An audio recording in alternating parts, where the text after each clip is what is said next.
We have 3+2 to level of all projectile skills and increased projectile speed bases. Now I have the crit chance base with the visceral quiver, and I also have the prime quiver, which is the one that I use. I want to see if I can craft an upgrade, and I'm going to show you guys the process. Now this one's going to be a little different just because I do not want critical damage bonus on it. However, the crit chance ones will have critical damage bonus. And with that being said, let's get right into the craft. The first thing we got to grab here is attack speed, and in order to do that, we need to activate our Omen of Hamanagagan Coronation so that our Regal Orb homogenizes that projectile speed. I'm going to do this for all three of them.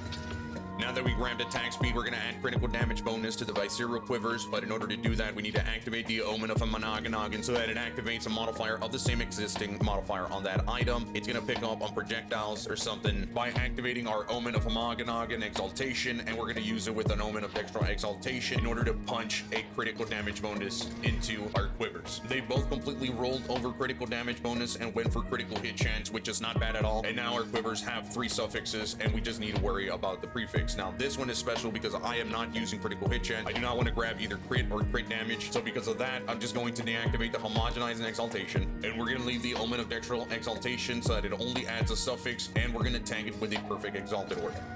It grabbed dexterity, which is very unfortunate. Obviously, this is not going to be my upgrade. So now we move that to the side, and then the visceral quivers become our focus. We need to focus on grabbing prefixes, and there's a couple of ways to go about it. You can desecrate your 5th prefix, or you can also just homogenize a 5th prefix, and what you're looking to grab here is either physical damage, bow damage to skills, or lightning damage to attacks. We got accuracy, and we got a flat tier 2 damage to attacks, which is not bad. So this is looking like a nice quiver. Let's desecrate it. So because this one picked up on accuracy, we're going to try to desecrate it off by adding a desecration with a prefix. But first, we need to fill up the last modifier. So we'll see what we grab. We got flat fire damage. Like I said, we're going to try to get rid of that accuracy rating by gambling on the prefix here, and it got rid of the accuracy rating. Look at that, how serendipitous. And now we activate the Omen of Abyssal Echo so that we're able to re-roll our desecration. We got a 28% increased damage with bow skills. It's the best option there, so we'll just grab that and then move on to our second quiver, which picks up pretty atrocious first rolls, and we just need to roll past them.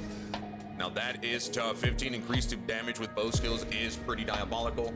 However, you can see how we can craft these quivers, and this is something that can be repeated. If you were to roll something like this with really well rolled tiers, you can have yourself a really nice quiver. Now we need to take these quivers to the Val Temple of Corruption.